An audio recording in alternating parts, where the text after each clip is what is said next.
बहुत समय पहले एक प्यारी सी लड़की थी। एक दिन उसकी दादी ने उसे हाथ से बनी लाल टोपी दी। धन्यवाद दादी, ये प्रीति है। वह जहाँ भी जाती थी लाल टोपी पहनती थी। जल्द ही हर कोई उसे लिटिल रेड राइडिंग हुड कहने लगा।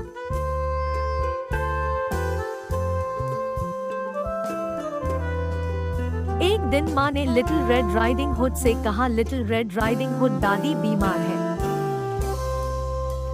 कृपया उसके लिए भोजन और जूस पहुँच दो। फिर लिटिल रेड राइडिंग हुड ने भोजन और जूस के साथ टोकरी उठाई। सीधे दादी के पास जाओ, कहीं मत घूमना, ठीक है? ठीक है माँ।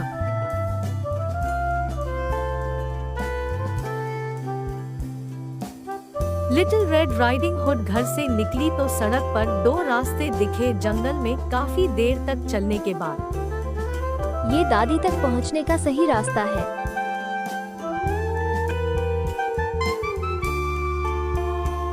अचानक एक झाड़ी से दाढ़ी वाला एक विशाल भेड़िया निकला।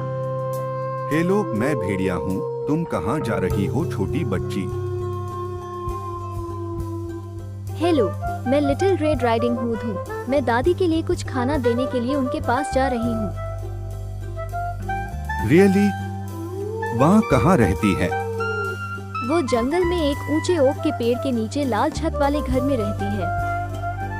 लिटिल रेड राइडिंग हुड ने बिना किसी हिचकिचाहट के सभी सवालों का जवाब दिया।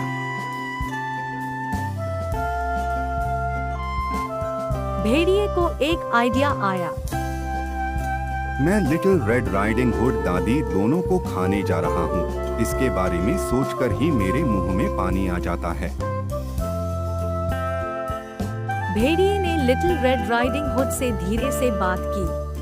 हे लिटिल रेड राइडिंग हुड, तुम उस रास्ते से क्यों नहीं जाती? वहाँ बहुत सारे सुंदर फूल हैं। तब लिटिल रेड राइडिंग हुड को याद आया कि उसकी माँ ने उससे क्या कहा था।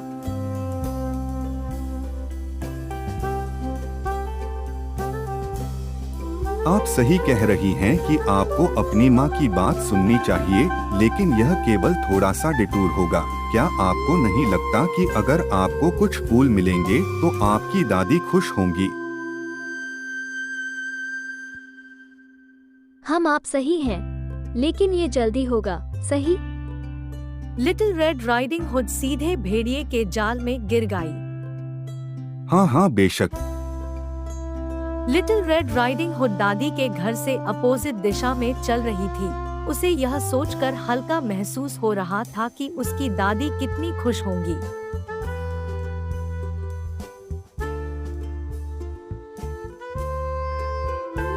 इस बीच भेड़िया दादी के घर की ओर भागा। वहाँ कौन है? दादी, मैं लिटिल रेड राइडिंग हुड हूँ, कृपया दरवाजा खोलें। लिटिल रेड राइडिंग हुड, मैं उठ नहीं सकती, बस दरवाजा खोलने के लिए नॉब घुमाओ। दादी को लगा कि दरवाजे पर उनकी प्यारी लिटिल रेड राइडिंग हुड है।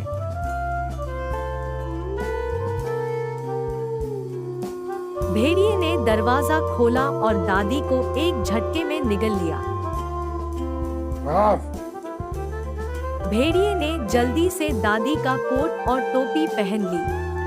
फिर वह दादी के बिस्तर पर लेट गया और चादर को अपने सिर तक खींच लिया। लिटिल रेड राइडिंग हुड को लगने लगेगा कि मैं उसकी दादी हूँ ना।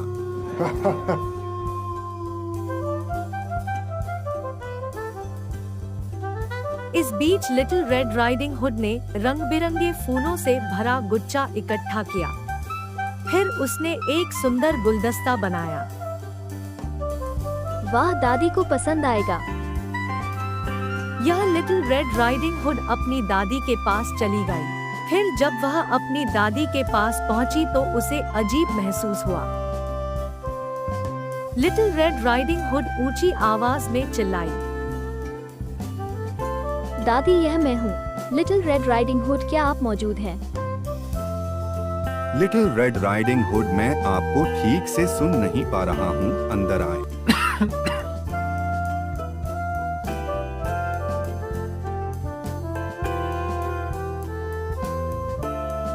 जब लिटिल रेड राइडिंग हुड बिस्तर के करीब गई तो दादी को देख थोड़ा अजीब लगा। तुम्हारे कान बड़े क्यों हो गए हैं? आपको बेहतर ढंग से सुनने के लिए। तुम्हारी आंखें बड़ी क्यों हो गई? तुम्हें बेहतर देखने के लिए। तुम्हारे हाथ बड़े क्यों हो गए हैं? आपको बेहतर तरीके से पकड़ने के लिए। तुम्हारा मुंह बड़ा क्यों हो गया है? तुम्हें एक ही बार में खा जाने के लिए। तभी भेड़िए ने लिटिल रेड राइडिंग हुड को एक बार में निगल लिया।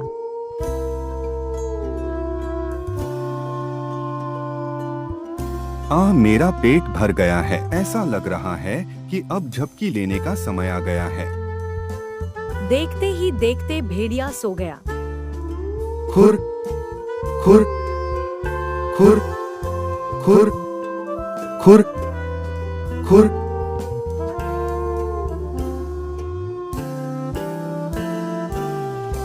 उसी समय एक शिकारी दादी के घर के सामने से गुजरा। शिकारी ने कहा, दरवाजा खुला कैसे? शिकारी ईमानदारी से अपना सिर झुकाकर घर में चला गया।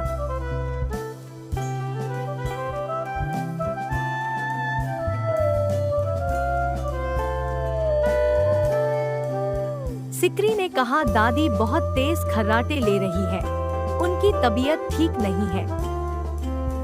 शिकारी चुपचाप दादी के घर में घुस गया और उसके बिस्तर के पास पहुंच गया। शिकारी ने कहा, क्या ये दादी नहीं भेड़िया है? मैं तो बहुत पहले से तुम्हारा पीछा कर रहा था, अब आखिरकार मैंने तुम्हें पा लिया। शिकारी ने अपनी बंदूक से भेड़िए पर निशाना साधा। तभी उसने देखा कि भेड़िए का पेट हिल रहा था। कहा, ओ, तुमने दादी को निगल लिया, मुझे उसे तुरंत बचाना होगा।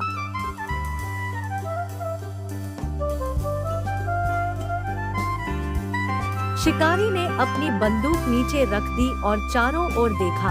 उसे कैंची की एक जोड़ी मिली और उसने भेड़िए का पेट काट दिया। Snip snip snip. कुछ क्षण बाद शिकारी को लिटिल रेड राइडिंग हुड दिखाई दिया। शिकारी ने कहा, हे ईश्वर, लिटिल रेड राइडिंग हुड। कुछ और स्निप के बाद लिटिल रेड राइडिंग हुड बाहर कूदने में सक्षम हो गया। लिटिल रेड राइडिंग हुड ने कहा, मैं वहाँ बहुत दारी हुई थी, मुझे बचाने के लिए धन्यवाद श्रीमान। समय बर्बाद न करते हुए शिकारी ने दादी को भी बाहर खींच लिया। शिकारी ने कहा, हमें भेड़िए को सजा देने की जरूरत है। लिटिल रेड राइडिंग हुड ने कंकड़ पत्थरों से भरी भुजाएं इकट्ठी की और उन्हें भेड़िए के पेट में भर दिया। शिकारी ने कहा, अब सब हो गया, मेरे साथ शहर चलो, इससे पहले कि भेड़िया जाग जाए। लिटिल रेड राइडिंग हुड और दादी शिकारी के साथ शहर गए।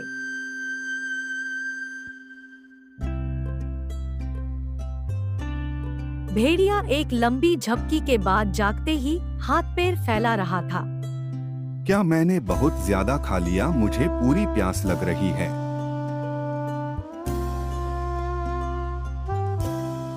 भेड़िया दादी का घर छोड़कर कुएं की ओर चला गया। मेरा शरीर इतना भारी कैसे लग रहा है? चलना कठिन है। भेड़िया पानी लेने के लिए नीचे पहुंचा। तभी उसके पेट में कंकड़ कुएं की ओर बढ़ता है। भेड़िया बढ़ता है। भेड़िया कुएं में गिर गया।